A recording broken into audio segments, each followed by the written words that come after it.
സ്വർലോകനാടന്റെ നിത്യനാടാം ലോകം എന്നു ഞാൻ കാണുമാ നിത്യത.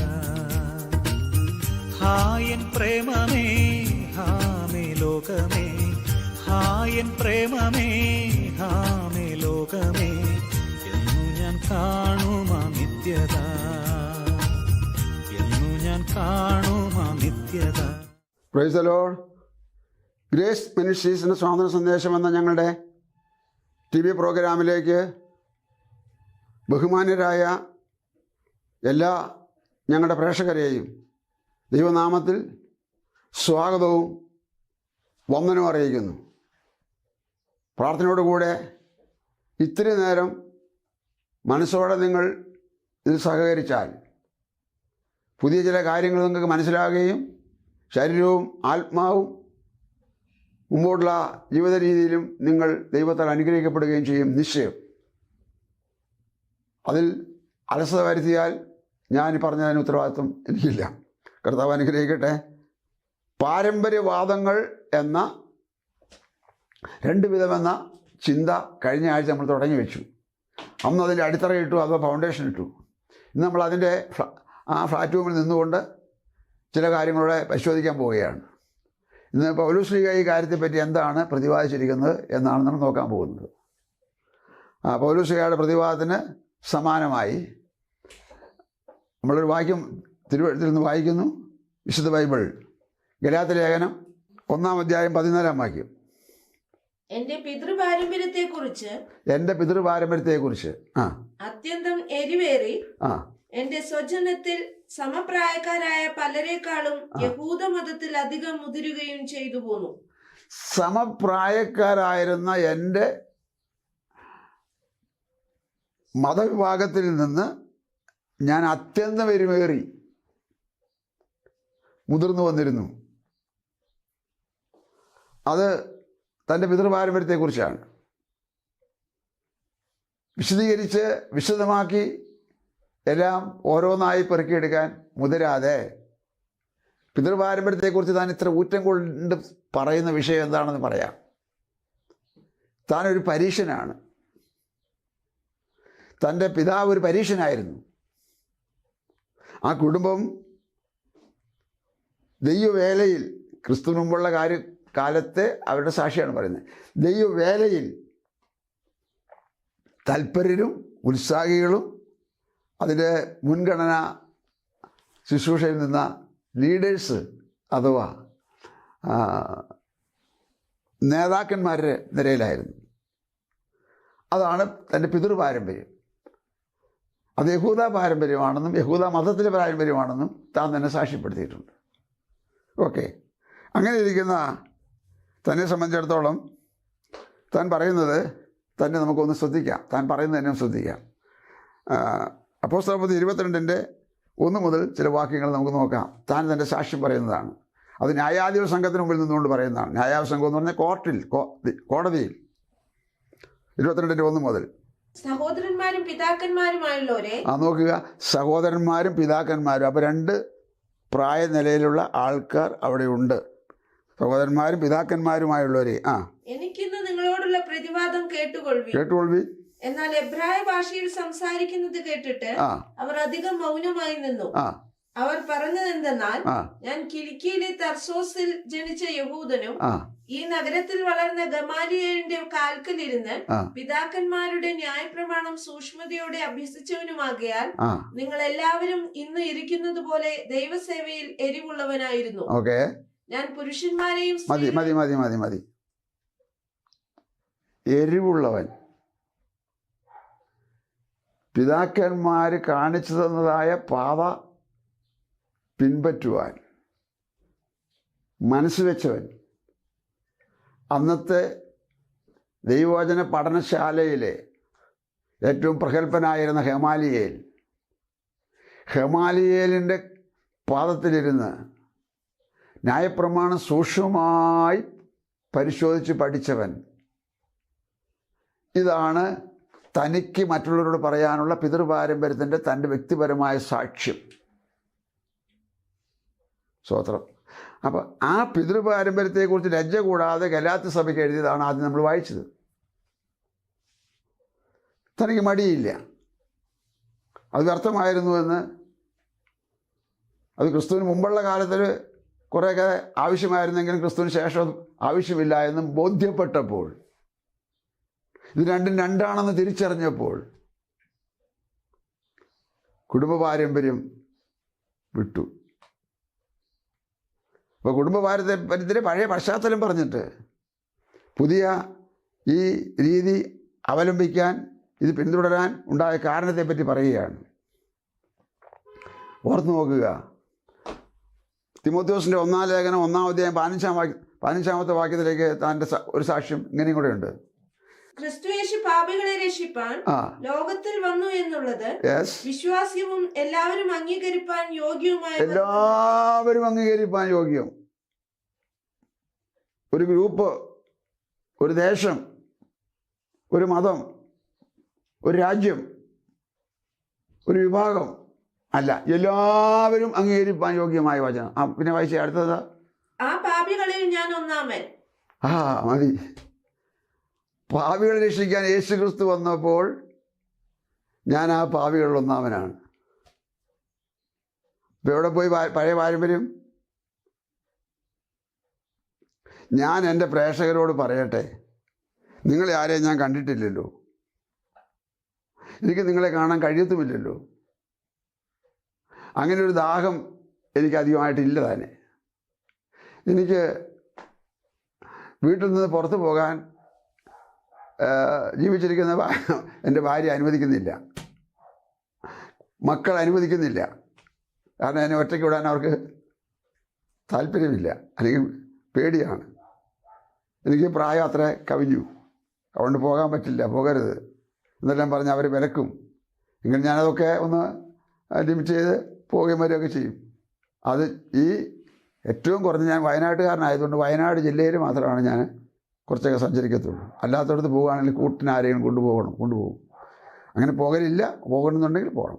അപ്പോൾ ശുശ്രൂഷയ്ക്ക് വേണ്ടി പോകുന്ന കാര്യമാണത്. അത് ഒരിക്കലും. അപ്പോൾ ഈ തരത്തിലുള്ള ഒരു അവസ്ഥാവിശേഷത്തിലായിരിക്കുന്ന ഞാൻ നിങ്ങളുടെ മുമ്പിൽ ഇങ്ങനെ ഈ കാര്യങ്ങൾ എണ്ണി പറഞ്ഞ് അവതരിപ്പിക്കുന്നു എന്ന് പറയുമ്പോൾ, ഞാൻ ദൈവത്തിന് മഹത്വത്തിന് വേണ്ടിയും നിങ്ങളുടെ വിശ്വാസത്തിൻ്റെ സ്ഥിരതയ്ക്ക് വേണ്ടിയും നിങ്ങൾക്ക് ഇതിനകത്തൊരു ഉറപ്പിന് വേണ്ടിയും ഒരു വാക്കുകൂടി പറയുക. ഇത് 8-ാമത്തെ വർഷം പൂർത്തിയാകാൻ പോവുകയാണ്. ഈ ഡിസംബറിലാണ് അത് പൂർത്തിയാകുന്നത്. ഓക്കെ, 468 എപ്പിസോഡ് കഴിഞ്ഞു എനിക്കിതിനകത്ത് സാധിച്ചത്. എൻ്റെ ജീവിതത്തിൽ ഇത്രയും പ്രായം വരെ ജീവിച്ചിരുന്നിട്ട് ദൈവം എന്നിൽ കൂടെ ചെയ്ത ഏറ്റവും മഹാത്ഭുതമായിട്ടാണ് എനിക്ക് തോന്നുന്നത്. എന്നെക്കൊണ്ട് കഴിയുന്ന കാര്യമല്ല ഇത്. ഇതിൻ്റെ സാമ്പത്തിക വിഷയം അത് അത്രയും ഭാരമേറിയതാണ്. ഈ കേട്ട കാര്യങ്ങൾ തന്നെ കേട്ടവരോട് തന്നെ പറഞ്ഞ് സമയം നഷ്ടപ്പെടുന്നത് ഇത് ഒക്കുന്ന കാര്യമല്ല. അതിനേക്കാൾ ഉപരി കേൾക്കാത്ത ആൾക്കാരോട്, അറിയാത്ത ആൾക്കാരോട് ഇത് പറയണമെന്നുള്ള ഒരു നിയോഗം, ദാഹം, കൊതി, വിശപ്പ്, ആർത്തി തോന്നിയതുകൊണ്ട്, അഥവാ പ്രാർത്ഥിക്കുന്നതുകൊണ്ട് ദൈവം എന്നെ അതിനുവേണ്ടി നിർത്തിയതാണ്. അപ്പം അതുകൊണ്ട് ഈ പറഞ്ഞു വരുന്ന കാര്യങ്ങളെ നമുക്കൊരു ചെവിക്കടെ കേട്ട് മറ്റേ ചെവിക്കടെ വിടാനുള്ളതല്ല. ഇടത്തും വലത്തും നോക്കിയാൽ, മുമ്പും നോക്കിയാൽ കർത്താവിനെ കാണാൻ കഴിയില്ല. കർത്താവിനെ നോക്കാൻ നേരെ നോക്കണം, അഥവാ ഉയരത്തിലേക്ക് നോക്കണം. അവിടെ തന്നെ പറഞ്ഞിരിക്കുന്നത് അവനിലേക്ക് നോക്കിയവർ വ്യത്യാസം വന്നെന്നാണ്. മനസ്സോടെ നോക്കിയാൽ വ്യത്യാസം വരും. അപ്പോൾ എന്താണത്? അവങ്കിലേക്ക് നോക്കിയവർ പ്രകാശിതരായി, അവരുടെ മുഖം ലജ്ജിച്ചു പോയതുമില്ല. അപ്പോൾ പ്രകാശിതരായി എന്ന് പറഞ്ഞാൽ മാറ്റം വന്നു എന്നല്ലേ? അപ്പോൾ അവങ്കിലേക്ക് നോക്കുക. അപ്പോൾ അങ്ങനെ നോക്കുമ്പോൾ അതിനൊരു എക്സ്പ്ലെയിൻ ചെയ്യാൻ, അതിനൊരു ഒരു ഒരു ചൂണ്ടുപലകയായിട്ട്, സിഗ്നലായിട്ട്, വഴി കാണിക്കലായിട്ട് ഞാനീ പുസ്തകത്തെക്കുറിച്ച് പ്രസംഗിക്കുന്നിടത്തൊക്കെ ടി വിയിലും പറയാറുണ്ട്, ഇതൊരു ഗൂഗിൾ മാപ്പാണ്, ഇതൊരു പാഠ്യപദ്ധതിയാണ്. ഒരു സ്കൂൾ പഠിപ്പിക്കുന്ന ടീച്ചറോട് ചോദിച്ചപ്പോൾ ഈ സിലബസ് എന്ന് പറഞ്ഞാൽ എന്താണെന്ന് ചുമ്മാ ഒന്ന് ചോദിച്ചതാണ്. ഉടനെ ടീച്ചർ പറഞ്ഞു, പാഠ്യപദ്ധതി എന്നാണ് അതിൻ്റെ അർത്ഥം അപ്പച്ച. ഓക്കെ, എനിക്ക് കുറേ കൂടെ സന്തോഷമായി, ബലമായി. പാഠ്യപദ്ധതി, ഗൂഗിൾ മാപ്പ് എന്ന് പറഞ്ഞാൽ വഴികാട്ടി, പാഠ്യപദ്ധതി, കൊച്ചിൻ്റെ ഭാവിയെ ഉറപ്പിച്ച് കൊണ്ടുവരുന്ന പാഠ്യപദ്ധതി സർക്കാർ ഇറക്കുന്നത് പോലെ മനുഷ്യനെ ദൈവമായിട്ട് ബന്ധിപ്പിക്കാൻ വേണ്ടി, ദൈവത്തിന് ഏതെങ്കിലും നന്മ കിട്ടാനോ അല്ലെങ്കിൽ അനുഗ്രഹം കിട്ടാനോ അല്ല, ദൈവവുമായിട്ട് ബന്ധിപ്പിക്കാൻ വേണ്ടി ദൈവം തയ്യാറെയ്ത് നടക്കപ്പെട്ടിരിക്കുന്ന ഒരു പാഠ്യപദ്ധതിയാണിത്. ഓക്കെ, അപ്പോൾ ആ പാഠ്യപദ്ധതിയിൽ നിന്ന് ഞാനിങ്ങനെ നിങ്ങളോട് ഇത്രയും സ്നേഹത്തോടെ, സൗമ്യതയോടെ, സന്തോഷത്തോടെയൊക്കെ പറയുമ്പോൾ നിങ്ങൾ ഓർക്കണം, ഇതൊരു കളിപ്പീര് കാര്യമല്ലല്ലോ. എൻ്റെ കുടുംബക്കാരെയൊക്കെ ഞാൻ കാണിച്ചില്ലേ? എല്ലാ എപ്പിസോഡിൻ്റെ മുമ്പിൽ അവരെ ഞാൻ കാണിക്കാറില്ലേ? എന്തിനാണത്? ഞങ്ങളെന്തോ വലിയ ആൾക്കാരാണെന്നുള്ള അർത്ഥത്തിലല്ലല്ലോ, മറിച്ച് എന്താണത്? അതിൻ്റെ കാര്യം ഇത്രയേ ഉള്ളൂ. ഇത് സ്വകാര്യമായ ഏർപ്പാടല്ല. ഞങ്ങളുടെ കുടുംബത്തിലെ മക്കളും കൊച്ചുമക്കളും ആയിരിക്കുന്ന എല്ലാവരും ഇത് അറിയുന്നു, കാണുന്നു, കേൾക്കുന്നു, ഓർക്കുന്നു. അങ്ങനെ ഞങ്ങൾ ഒരുവിധം സമാധാനത്തോടെയൊക്കെ മുന്നോട്ട് തട്ടിമുട്ടി പോകുന്നു എന്ന് നിങ്ങൾ അറിയുമ്പോൾ നിങ്ങൾക്കൊരു ഉത്സാഹം ഉണ്ടായിക്കോട്ടെ എന്നതേ ഉദ്ദേശിക്കുന്നുള്ളൂ. സതുദ്ദേശമല്ല, ദുരുദ്ദേശം ഒന്നുമില്ല. അപ്പോൾ പറഞ്ഞു വന്ന കാര്യം ഇതാണ്. അവിടെ നമ്മൾ വായിച്ചത് പിന്നെ പൗലോസിൻ്റെ പാരമ്പര്യമാണ് പൗലോസ് പറഞ്ഞത്. ആ പാരമ്പര്യം പറഞ്ഞപ്പോൾ ഞാൻ പാപികളിൽ ഒന്നാമനാണെന്ന് പറഞ്ഞു. പാപികളിൽ ഒന്നാമൻ ആയിരിക്കുന്ന പൗലോസ് പിതൃപാരമ്പര്യത്തെക്കുറിച്ച് എരിവേറി പറയാനുണ്ടെന്ന് പറഞ്ഞു. പക്ഷേ അത് സ്റ്റോപ്പ് ചെയ്തു എന്ന് പറഞ്ഞാൽ ഫിലിപ്പിയ ലേഖനത്തിലേക്ക് നമുക്കൊന്ന് പോകാം വേഗത്തിൽ. ഫിലിപ്പിയ ലേഖനം 3-ാം അധ്യായം 4-ാമത്തെ വാക്യം ഒന്ന് വായിച്ചു നോക്കാം. പക്ഷേ എനിക്ക് ജഡത്തിലും ആശ്രയിപ്പാൻ വകയുണ്ട്. ജഡത്തിൽ ആശ്രയിപ്പാൻ വകയുണ്ടെന്ന് വായിക്കുമ്പോൾ ചില അമ്മമാർക്കോ ചില അപ്പച്ചന്മാർക്കോ മനസ്സിലായില്ല എന്ന് വരും. എന്നാൽ ശരീരത്തിൻ്റെ ആ ഗമയിൽ, ശരീരത്തിൻ്റെ സ്വഭാവത്തിൽ, കുടുംബത്തിൻ്റെ സ്വഭാവത്തിൽ എനിക്ക് പിന്നെ പുകഴാൻ വകയുണ്ട്. മറ്റാർക്കാനും ജഡത്തിൽ ആശ്രയിക്കാമെന്ന് തോന്നിയാൽ എനിക്ക് അധികം മറ്റാർക്കാനും എന്തെങ്കിലും ഇതിനെപ്പറ്റി കൂടുതൽ പറയാനുണ്ടെങ്കിൽ എനിക്ക് ഇച്ചിരിയോട് അധികം പറയാനുണ്ട്. ഇത് തന്നെ ഞാൻ നേരത്തെ പറഞ്ഞത്. എനിക്കും പാരമ്പര്യത്തെക്കുറിച്ച് പറയുകയാണെങ്കിൽ ഇച്ചിരി അധികം പറയാനുണ്ട്. അതവിടെ നിൽക്കട്ടെ. പൗലോസ് പറഞ്ഞു നോക്കാം. 8-ാം നാളിൽ പരിച്ഛേദനയേറ്റവൻ. കണ്ടോ, യഹൂദന്മാരുടെ ന്യായപ്രമാണത്തിലുള്ള നിശ്ചിത അലിഖിതമായ നിയമമാണ്. ആണായി പിറക്കുന്ന കുട്ടികളൊക്കെ 8-ാം നാളിൽ പരിച്ഛേദന ഏൽക്കണം. ആ പരിച്ഛേദന എന്ന കൽപ്പന ബൃഹത്തായതും മഹത്തായതും ഉന്നതമായതും ആയിരുന്നത് കൊണ്ട് യേശു പോലും പരിച്ഛേദന ഏൽക്കാൻ പോയി. യേശു നടന്നു പോയി എന്നല്ല, യേശു കുഞ്ഞിനെ കൊണ്ടുപോയി പരിച്ഛേദന ഏൽപ്പിച്ചു. ബഹുദൂരത്തിൽ പോയാണ് ആലയത്തിൽ പോയി പരിച്ഛേദന ഏറ്റത്. 8-ാം നാളിൽ പരിച്ഛേദന ഏറ്റവൻ ഇസ്രായേൽ ജാതിക്കാരൻ. എൻ്റെ മതം ഇസ്രായേൽ ജാതിയാണ് ഞാൻ. ബെന്യാമിൻ ഗോത്രക്കാരൻ. ഇസ്രായേൽ ജാതിയെക്കുറിച്ച് ഒരു വാക്ക് പറഞ്ഞിട്ട് മുന്നോട്ട് പോയാൽ എനിക്ക് പിന്നെ രണ്ടാമത് പറയാൻ നിൽക്കണ്ടല്ലോ. ഇസ്രായേൽ എന്ന പേര് ഈ ജനത്തിന്, അബ്രഹാമിന് സന്തതി പരമ്പരയായിരിക്കുന്ന ജനത്തിന് കിട്ടിയത് ദൈവം ത്രൂവായി കൊടുത്ത പേരാണത്. അല്ലാതെ ഇവർ കണ്ടുപിടിച്ചിട്ട പേരല്ല. ആ പേരിൻ്റെ അർത്ഥം ദൈവത്തിൻ്റെ പ്രഭു എന്നാണ്. ദൈവത്തിൻ്റെ പ്രഭു എന്ന ഇസ്രായേൽ ജനം. ആ ഇസ്രായേൽ ജനത്തെ പറയുകയാണ് ഞാൻ ഇസ്രായേൽ ജാതിക്കാരൻ. പിന്നെ ബെന്യാമിൻ ഗോത്രക്കാരൻ. ബെന്യാമിൻ ഗോത്രത്തിന് എന്താണ് ഇത്ര വിശേഷത? ബെന്യാമിൻ ഗോത്രം എന്ന് പറയുന്നത് ഇസ്രായേലിനെ ഭരിക്കുവാനായി ഇവരാവശ്യപ്പെട്ട പ്രകാരം, ഇസ്രായേൽ ജനം ആവശ്യപ്പെട്ട പ്രകാരം മോശയിൽ കൂടെ ദൈവം അനുവദിച്ചു കൊടുത്ത രാജാക്കന്മാരുടെ നിരയിൽപ്പെട്ട ലേവി ഗോത്രത്തിലെ ഒരു വ്യക്തിയാണ് ബെന്യാമീൻ. ആ ബെന്യാമീൻ രാജഗോത്രത്തിൽപ്പെട്ടതാണ്. അതുകൊണ്ടാണ് ഞാൻ രാജകുലമാണ് എൻ്റെ പാരമ്പര്യത്തിൻ്റെ പിറകിൽ, രാജാവിൻ്റെ കുലമാണത്. ബെന്യാമിൻ ഗോത്രക്കാരൻ. പിന്നെ എബ്രായരിൽ നിന്ന് ജനിച്ച എബ്രായൻ. എബ്രായൻ ഈ അബ്രഹാമിന് കിട്ടിയ പേരാണ് എബ്രായൻ. അതിന് വാക്കിൻ്റെ അർത്ഥമൊക്കെ പറയാൻ പോയ സമയം പോവും. എബ്രായൻ. അപ്പോൾ എബ്രായനായ അബ്രഹാമിൻ്റെ സന്തതി പരമ്പരയാകുന്ന ആ കുലത്തിൽ അല്ലെങ്കിൽ ആ തലമുറയിൽ മുമ്പോട്ട് വന്നപ്പോൾ ഉണ്ടായതാണ് ഞാൻ എബ്രായനിൽ നിന്ന് ജനിച്ച എബ്രായൻ. ന്യായപ്രമാണം സംബന്ധിച്ച് ഞാൻ ഒരു ഉപദേശിപ്പണി എടുക്കുന്ന ആളാണ്. ഉപദേശിപ്പണി എന്ന് പറയുന്നത് ഇന്ന് ഉപദേശിപ്പണി എടുക്കുന്ന പ്രകാരം അല്ല. അത് കുറച്ചും കൂടെ സീരിയസ് ആണത്. കുറേ കൂടെ അത് നിർണയപ്രകാരമുള്ള കൃത്യമായിട്ടുള്ള ആൾക്കാരായിരിക്കണം, അതുപോലെ പഠിച്ചവരായിരിക്കണം, അതുപോലെ പ്രാപ്തരായിരിക്കണം, യോഗ്യരായിരിക്കണം, അത് നിശ്ചയിക്കപ്പെട്ട ഗുണങ്ങളൊക്കെ ഉണ്ടായിരിക്കണം. അപ്പോൾ അങ്ങനെയുള്ള ഒരു പരീക്ഷനാണ് ഞാൻ. വായിച്ചാട്ടെ. ഞാനിങ്ങനെ തണുപ്പനല്ലായിരുന്നു, ഞാനിങ്ങനെ ഉഴപ്പനല്ലായിരുന്നു, ഞാനിങ്ങനെ മടിയനല്ലായിരുന്നു, ഞാനിങ്ങനെ ഏതെങ്കിലും വിധത്തിൽ ആർക്കാനും വേണ്ടി എന്തോ ചെയ്തു കൂട്ടുന്ന അവിടെ തട്ടിക്കൂട്ട് പരിപാടിയിൽ ഒരാളല്ലായിരുന്നു.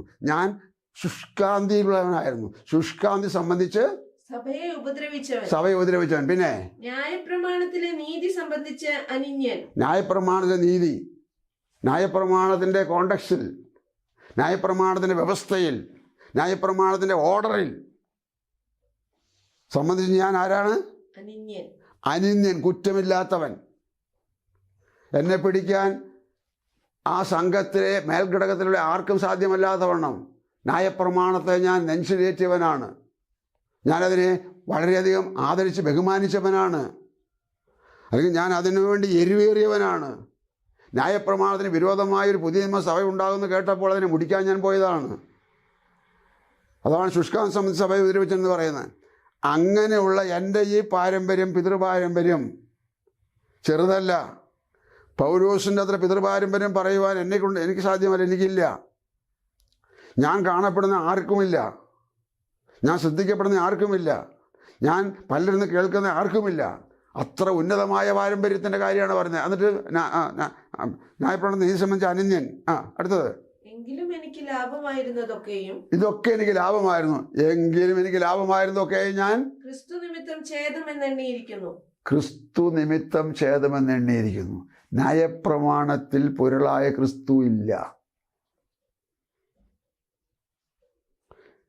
എന്നാൽ ദൈവാലയത്തെ തിരശ്ശീല മുകൾ തൊട്ട് അടിയോളം രണ്ടായി ചീന്തി മാറ്റിക്കൊണ്ട് അകത്തുള്ള കൃപാസനത്തിലേക്ക് സകല ഭൂസീമവാസികളുമായുള്ളവരെ വന്ന് രക്ഷപ്പെടായിപ്പിന്നെന്ന് വിളിച്ചും കൃപാസനത്തിൽ ധൈര്യത്തോടെ വരുവിനെന്ന് പ്രബോധിപ്പിച്ചും ധൈര്യപ്പെടുത്തി നിർത്തിയിരിക്കുന്ന, അവിടെ തുടങ്ങാൻ ആരംഭിച്ച ഈ സഭ ഏകദേശം AD 34 ആരംഭിച്ചതാണത്. ആ സഭയുടെ പാരമ്പര്യവും അറിയണം പ്രിയരെ, അറിയണം. എവിടെയെങ്കിലും പോയി ഏതെങ്കിലും ചരിത്ര പുസ്തകത്തിൽ ആരെങ്കിലും എഴുതി വെച്ച് കൊണ്ടൊന്ന് വായിക്കണമെന്നല്ല പറഞ്ഞത്.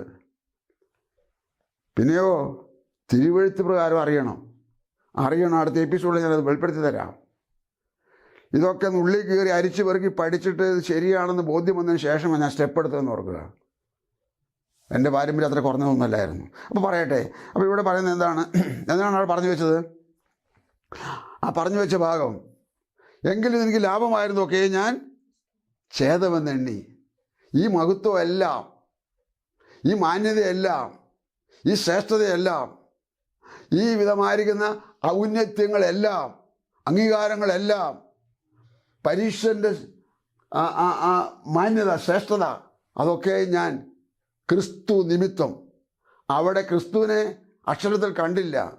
അവിടെ പാപത്തിന് പരിഹാരം മൃഗബലിയായിരുന്നെങ്കിൽ ഇവിടെ പാപത്തിന് പരിഹാരം ഒരു ബലിയും ആവശ്യമില്ല. ഒരു ബലി അനുവദനീയമല്ല. ഒരു ബലിയും ദൈവത്തിലേക്ക് എത്തുകയുമില്ല. ഇവിടുത്തെ ബലി ക്രിസ്തു. അതാര് കഴിച്ചു? ദൈവം തമ്പുരാൻ, മഹാദൈവമായ ദൈവം തമ്പുരാൻ ചെയ്ത പണിയാണത്. എന്നെ രക്ഷിക്കാൻ, മാനവ കുലത്തെ, മനുഷ്യ സമൂഹത്തെ, മനുഷ്യ സമുദായത്തെ രക്ഷിക്കാൻ വേണ്ടി ദൈവം ചെയ്ത പണിയാണ് ക്രിസ്തുവിനെ യാഗമാക്കുക. ആ യാഗം അംഗീകരിക്കുക. ആരായാലും വേണ്ടില്ല, അംഗീകരിക്കുക. അവിടെ പരീക്ഷന് കൺസെഷനൊന്നുമില്ല, പുരോഹിതന് കൺസെഷനില്ല. ഞാൻ പറയുന്ന പരീക്ഷനും പുരോഹിതനും പഴയ നിയമത്തിലെ കാര്യമാണ്. അവിടെ രാജാക്കന്മാർക്ക്, അവിടെ ഉന്നതന്മാരായ ന്യായാധിപതിമാർക്ക് കൺസെഷനൊന്നുമില്ല. യേശുവിനെ അംഗീകരിക്കുന്നോ? അല്ലെങ്കിൽ നീ പാപി. യേശുവിനെ സ്വീകരിക്കുന്നോ? എന്നാൽ നീ ദൈവവൈതൽ. ഈ രണ്ട് പാലമല്ലാതെ, അല്ലെങ്കിൽ രണ്ട് നിലപാടല്ലാതെ മറ്റൊരു നിലപാടില്ലവേ ഇല്ല. വഞ്ചിക്കപ്പെടണ്ട, വശീകരിക്കപ്പെടണ്ട, തെറ്റിപ്പോകണ്ട.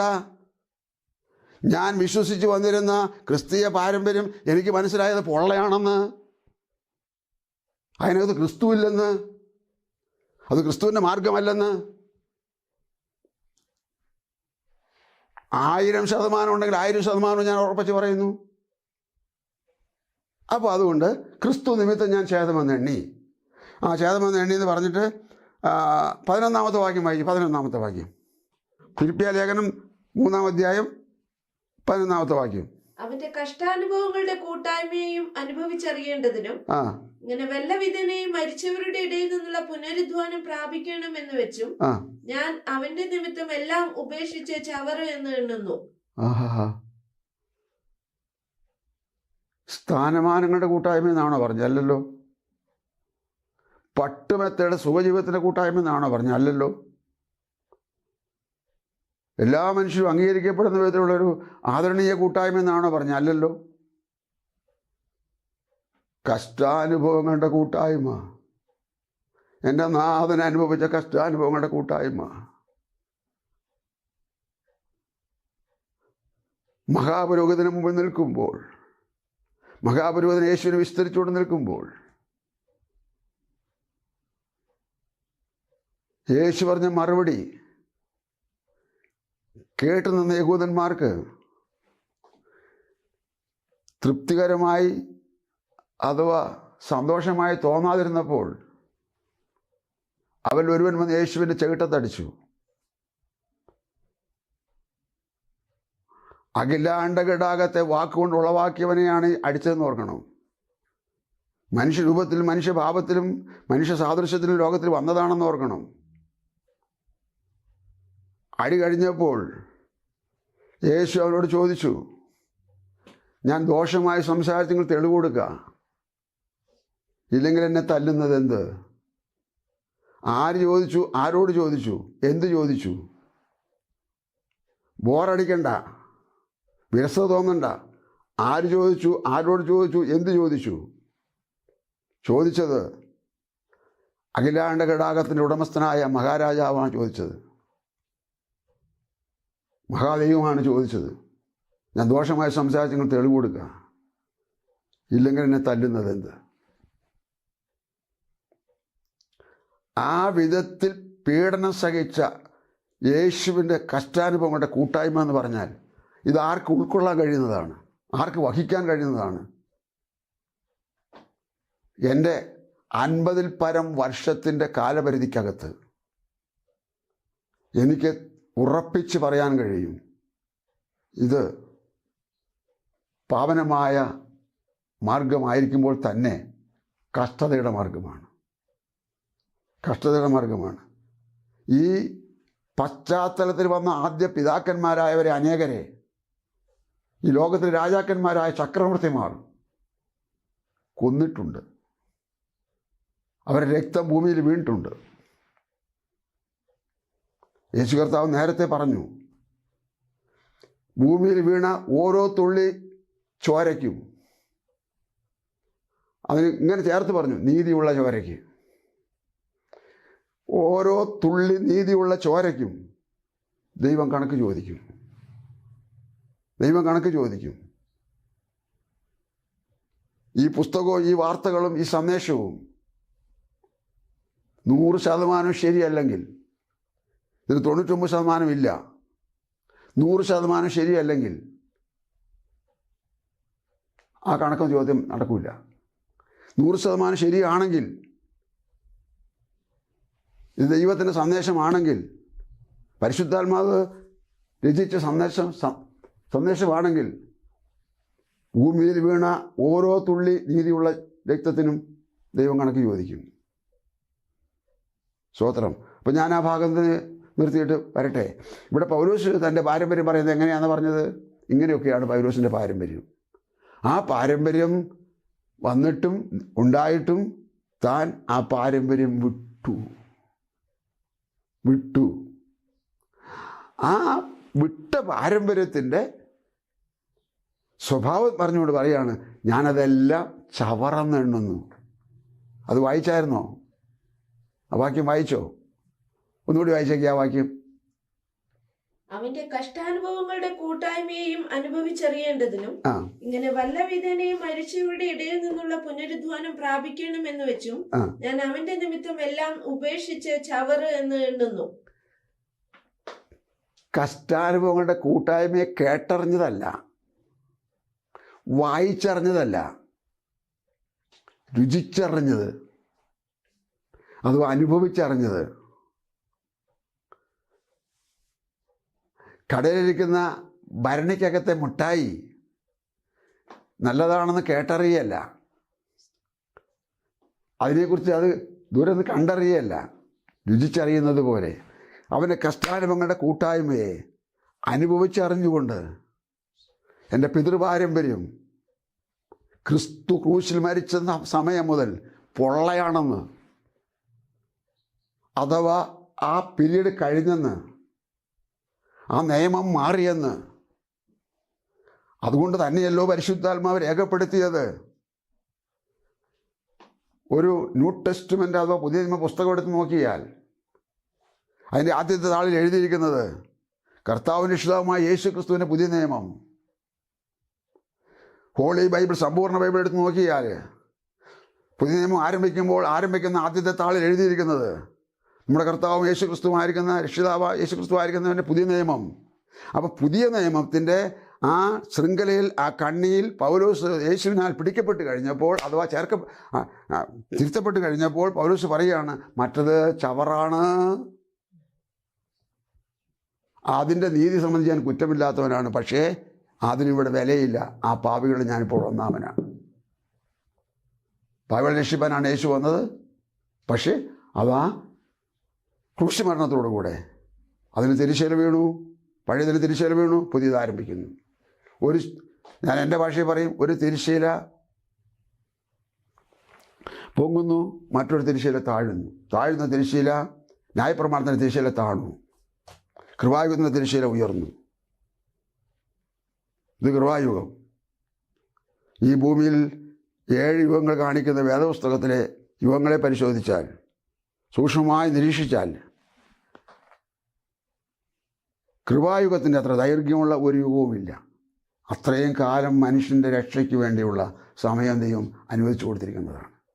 ചുരുക്കം, എൻ്റെ പിതൃപാരമ്പര്യത്തെക്കുറിച്ച് ഞാൻ അത്യന്തം എരിവേറി, മറ്റാരേക്കാളധികം ഞാൻ മുതിർന്നു വന്നു.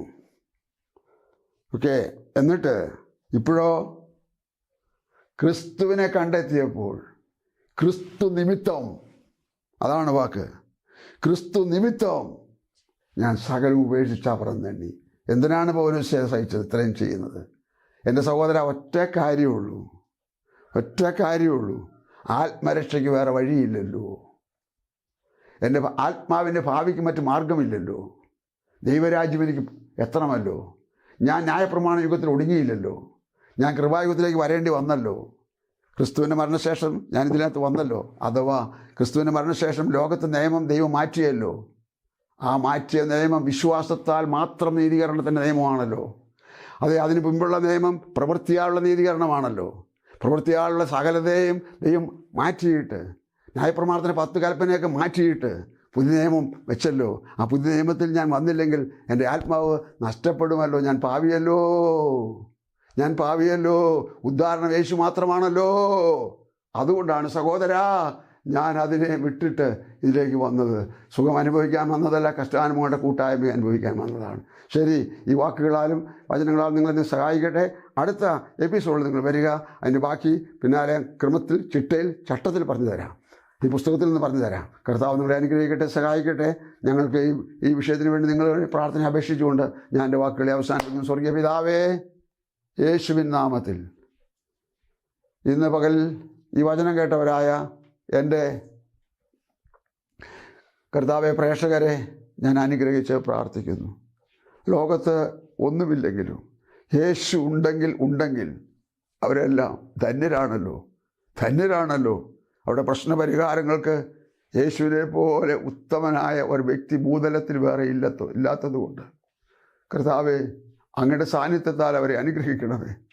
അവർക്ക് വ്യർത്ഥമായ കുറേ കാര്യങ്ങളുടെ വെച്ചുകെട്ടല്ല, മറിച്ച് ഇവർക്ക് ആവശ്യമായിരിക്കുന്നത് ദൈവരാജ്യത്തിലേക്കുള്ള അവരുടെ ആത്മാവിൻ്റെ ഭാവി എങ്ങനെയെന്ന് അവരെ ഗ്രഹിപ്പിക്കണമേ, സാധ്യമാക്കണമേ. കർത്താവെ, സംഭവിക്കട്ടെ അങ്ങനെ, ഉണ്ടാകട്ടെ അങ്ങനെ, സാധ്യമാകട്ടെ അങ്ങനെ. കർത്താവിൻ്റെ നാമത്തിൽ എല്ലാവരെയും ശാരീരികമായ, ആത്മീകമായ, സാമ്പത്തികമായ, കുടുംബപരമായ കാര്യങ്ങളിൽ നിന്ന് അവരെ അനുഗ്രഹിക്കേണ്ടതിന് അങ്ങയുടെ നാമം ചൊല്ലി ഞാൻ അവരെ അനുഗ്രഹിച്ച് പ്രാർത്ഥിക്കുന്നു. സംഭവിക്കട്ടെ, സാധ്യമാകട്ടെ. വേഗം വരുന്ന യേശു രക്ഷിതാവിൻ്റെ ധന്യമായ നാമത്തിൽ തന്നെ. ആമേൻ. God bless U.